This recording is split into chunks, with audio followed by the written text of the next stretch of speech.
on lasse la vitesse et on lance l'hydraulique pour envoyer l'engrais. Donc, cette année, on continue à utiliser des organiques. C'est juste que c'est un produit qui est plus propice à mettre au printemps. C'est pour ça que, alors, il y en a, ils me disent, on est en sortie d'hiver.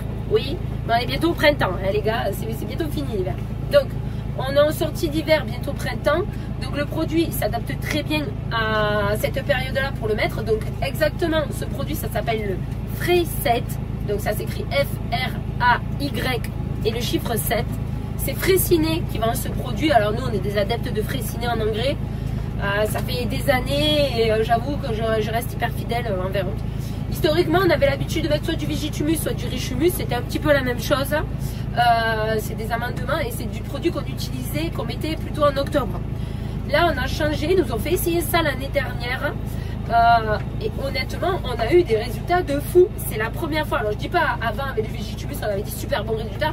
Parce que nous, on est quand même un vignoble qui fait quand même du rendement. On a besoin de faire quand même du rendement pour la rentabilité de l'exploitation. Et puis parce que nous, on a le droit de monter à 90 ou 100 hectos en fonction des couleurs pour les pays d'oc. Et ensuite, si on dépasse, et ben, on passe en 22 tables. Le Frais 7, qu'est-ce qu'il a comme action? Donc c'est quand même un engrais organique. Donc c'est toute sa structure du produit qui fait que ben, voilà, on a eu des super bons résultats. On a eu une augmentation du rendement. Certes, effectivement, il y a eu l'eau, mais ça fait pas tout parce qu'on a quand même irrigué, hein, on se le dit. Mais c'est surtout qu'on a vu des changements au niveau de la végétation. On a fait aussi un petit test aussi parce qu'il y a une parcelle où on n'en a pas mis carrément, comme ça on a pu voir la différence. Et on a eu facile 20% d'augmentation, donc voilà, c'est quand même pas négligeable. Donc c'était la saison dernière. Et surtout, chaque année, on fait des analyses de sarment. Ça, c'est un truc qu'on fait systématiquement depuis qu'on utilise des produits de chez Fraissinet. Et en fait, il y avait toujours cette petite rectification à faire des oligos. Et là, c'est la première fois où on n'a pas de carence à faire au niveau des analyses de sarment.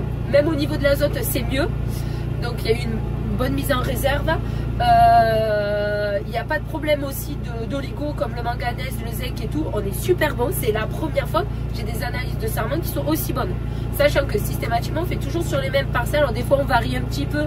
Je vais en rajouter une et on l'a fait sur 4 cépages différents. Donc on a fait sur une parcelle de Grenache. On l'a fait sur la parcelle de Sauvignon, là où je suis en train de passer l'engrais. On l'a fait aussi sur le Sorelli, qui est notre cépage résistant. Et qu'est-ce qu'on a fait aussi? Et le Chardonnay. Voilà.